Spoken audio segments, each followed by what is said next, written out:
नमस्ते, मैं हूँ अदिति पाटिल।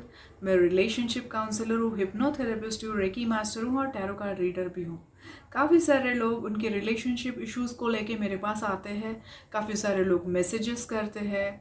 काफ़ी सारे लोग बताते हैं कि वो डिवोर्स ले रहे हैं।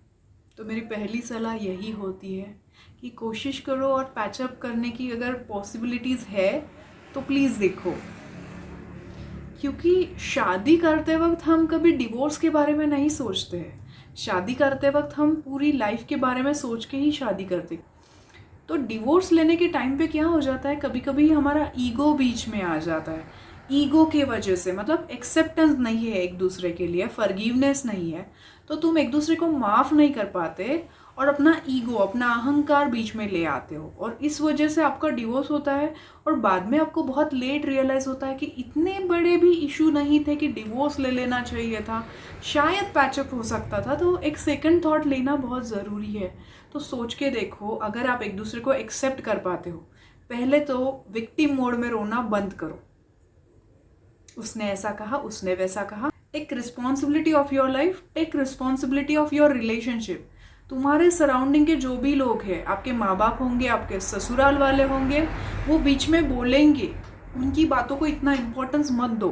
तुम दोनों की लाइफ है, उसमें तुम सोचो कि तुम एक दूसरे को एक्सेप्ट कर पाते हो, फॉरगिव कर पाते हो, माफ़ कर पाते हो, और फिर देखो कि पैचअप कर पाते हो क्या, तो फिर पैचअप करो।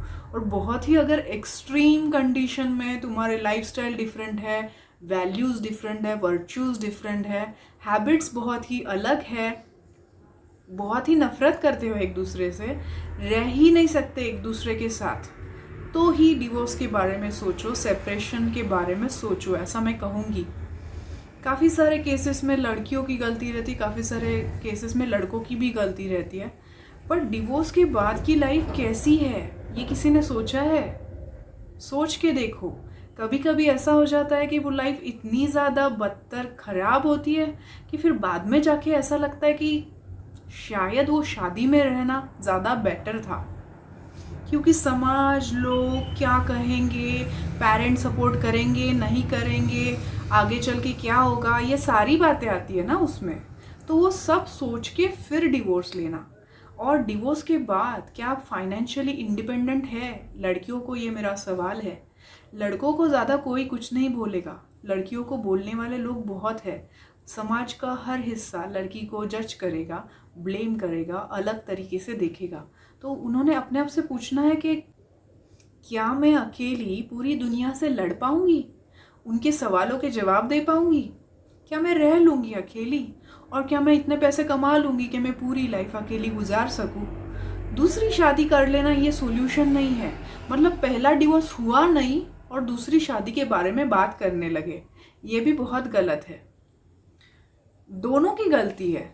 मैं ये नहीं कहूँगी कि एक ही इंसान की गलती है और उस वजह से डिवोर्स हो रहा है, दोनों की गलती है। अगर एक इंसान बाहर जाता भी है, एक्स्ट्रा मैरिटल अफेयर करता भी है, तो उसकी जो नीड्स थे वो फुलफिल नहीं किए हैं इस इंसान ने।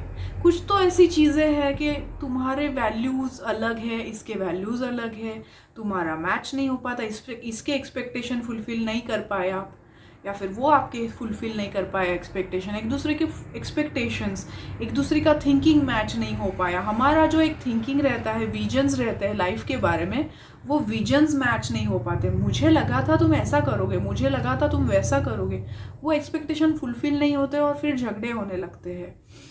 तो आप पूरी सोच समझ के ये सारे डिसीजन लीजिए, क्योंकि आगे चल के भी आपको अच्छा ही लाइफ पार्टनर मिलेगा, इसकी कोई गारंटी नहीं है। और ऐसे जो मूवीज़ में दिखाए जाते हैं परफेक्ट कपल्स वगैरह कि आदतें सेम है, लाइफस्टाइल सेम है, सब कुछ सेम है, तो शादी टिकेगी ही, ऐसी कोई गारंटी नहीं रहती है। ये रोज़ हर दिन आपको एफर्ट्स लेने होते हैं रिलेशनशिप के ऊपर, और आपका जो पर्सन है उसके लिए आपको कुछ ना कुछ करना पड़ता है। जब दो लोग शादी में साथ में रह रहे होते हैं, उनको एक दूसरे की कमियां ही दिखने लगती है, बुराइयां ही दिखने लगती है, और फिर बाहर कोई होता है जो अट्रैक्टिव लगने लगता है और बहुत ही पसंद आने लगता है, तो दूर की चीज़ें हमेशा ही सुहानी लगती है, अच्छी लगती है। पर जब आप उस किसी दूसरे इंसान से शादी करोगे ना आगे चल के, तो वो सेम वही सिचुएशन होने वाली है, क्योंकि आपके अंदर भी कमियां हैं, सामने वाले के अंदर भी कमियां हैं, कुछ ना कुछ तो कमियां है ना, ऐसा तो कोई परफेक्ट इंसान बना नहीं है इस दुनिया में। तो ऐसी कौन सी चीज़ें हैं जिससे आपको बहुत ही इरिटेट होता है, तो ये सारी चीज़ें शादी से पहले ही डिस्कस कर लेनी चाहिए कि कुछ आदतें होती है, टर्न ऑफ्स होते हैं कि ये चीज़ करने से मुझे बहुत गुस्सा आता है, मैं सहन ही नहीं कर सकती, मैं सहन ही नहीं कर सकता कि तुम ऐसा करो। तो ये सारी चीज़ें शादी से पहले डिस्कस कर लेनी चाहिए। लाइफस्टाइल के बारे में भी कुछ चीज़ें डिस्कस कर लेनी चाहिए कि मुझे डिस्क जाना, पब जाना बिल्कुल पसंद नहीं है, कुछ लोगों को पसंद है, तो ये सारी चीज़ें पहले ही डिस्कस कर लेनी चाहिए।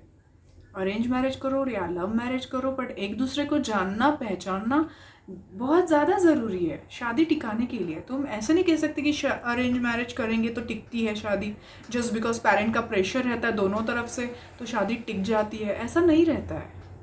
लव मैरिज भी और अरेंज मैरिज भी, उसमें एक दूसरे का जो बॉन्डिंग है, अंडरस्टैंडिंग है, वो ज़्यादा ज़रूरी है, एक्सेप्टेंस ज़रूरी है, एक दूसरे को एक्सेप्ट करना। एक दूसरे में अगर डिफरेंसेस भी है उनको एक्सेप्ट करना ज़रूरी है। एक दूसरे में कुछ सिमिलैरिटीज़ है, मतलब दो सर्कल्स है वो ओवरलैप होते हैं, वो जहाँ पे ओवरलैप हो रहा है वो सिमिलैरिटीज़ है, वो सिमिलैरिटीज़ को साथ में एक्सप्लोर करो, पर जहाँ पे डिफरेंसेस है वहाँ पे इंटरफेयर मत करो। एक दूसरे की लाइफ में इंटरफेयर करना, उसको बुरा बोलना, एक दूसरे के स्पेस में घुसना, ये सब मत करो। और आजकल के जनरेशन के लोग बोलते हैं मुझे स्पेस चाहिए, वाइफ से स्पेस चाहिए, वाइफ को भी हस्बैंड से स्पेस चाहिए। कौन सी दुनिया में रह रहे हो भाई? एक हस्बैंड वाइफ जो रहते हैं वो एक सोल रहता है, वन पर्सन, वन यूनिट रहता है, अलग नहीं रहते। स्पेस देते देते स्पेस में ही चले जाते, इतनी दूरी बढ़ जाती है। अंडरस्टैंडिंग, एक्सेप्टेंस, फॉरगिवनेस तो दूर की बात, ईगो क्लैशेस ही होते रहते और एक दूसरे को बस टॉक्सिक बिहेवियर के साथ ट्रीट करते रहते, दोनों भी रिवेंज गेम खेलते रहते। रिवेंज गेम्स खेल के, टॉक्सिक गेम्स खेल के कुछ नहीं होने वाला। आपका ईगो बढ़ा, आप बढ़े, ये आप किसको दिखाना चाहते हो? आपको नोबेल प्राइज़ नहीं मिलने वाला है इस बात के लिए कि मैं सही हूँ। झगड़े में कौन सही है कौन गलत है, इसमें आपको कोई नोबेल प्राइज़ तो मिलने वाला है नहीं। आपने अगर बोल दिया कि हाँ भाई मैं गलत हूँ, I am sorry, forgive me, आपने माफ़ी मांग ली, आपने अगर थोड़ा सा कमी है मुझ में ऐसा कह दिया, तो क्या फ़र्क पड़ जाएगा? रिलेशन इम्पॉर्टेंट है कि क्या सही क्या गलत, ये इम्पॉर्टेंट है। तो ये बहुत ज़रूरी है। झगड़े यही होते रहते हैं कि मैं हमेशा सच ही बोलती हूँ, मैं कभी झूठ बोलती ही नहीं हूँ, आप हमेशा एलिगेशन लगाते हो मेरे ऊपर कि मैंने झूठ बोला है, और इस पे से झगड़े चलते रहते हैं। तो लोग एक दूसरे को समझ ही नहीं पाते। रिलेशनशिप के जितने भी इश्यूज़ है, जो भी टॉक्सिक ड्रामा है, जो भी है, उसमें अगर आपकी दोस्ती हो पाती है, पैचअप हो पाता है, आप एक दूसरे को एक्सेप्ट कर सकते हो, माफ़ कर सकते हो, तो ठीक है। ईगो क्लैशेस को दूर रखो, विक्टिम मोड में रोना बंद करो, और वो प्रॉब्लम्स में एंटैंगल होना, अपने आप को कन्फ्यूज़ करते रहना बंद करो। Take responsibility of your life, clear vision रखो कि एक तो कट कर देना है तो कम्प्लीटली कट कर दो, उसके बारे में ओवर थिंकिंग नहीं करना है, रिवाइंड प्ले नहीं करना है। उसने ऐसा डायलॉग बोला, उसने वैसा डायलॉग बोला, 10 लोगों को जाके बताओ कि पता है मेरी बीवी ने मुझे ऐसा बोला था इसलिए मैंने उसको डिवोर्स दे दिया, या फिर मेरे हस्बैंड ने मुझे ऐसा बोला था, उन्होंने मुझे ऐसा ट्रीट किया था, उन्होंने मुझसे बुरा बर्ताव किया था। तुम तुम्हारे एक्स के बारे में क्या बात करते हो, उस पर से उसका कैरेक्टर नहीं, आपका कैरेक्टर दिखता है, आपका चारित्र्य दिखता है कि आप किस तरह से बात करते हैं आपके एक्स के बारे में। तो इस बात का ध्यान रखिए। अगर आपको मेरा वीडियो पसंद आया हो तो लाइक कीजिए, सब्सक्राइब कीजिए मेरे यूट्यूब चैनल को। अगर अभी भी आपको क्वेरीज और सजेशंस आए तो कमेंट बॉक्स में कमेंट कीजिए। मुझसे सेशन लेना चाहते हैं तो डिस्क्रिप्शन बॉक्स में फ़ोन नंबर और एड्रेस दिया हुआ है। धन्यवाद।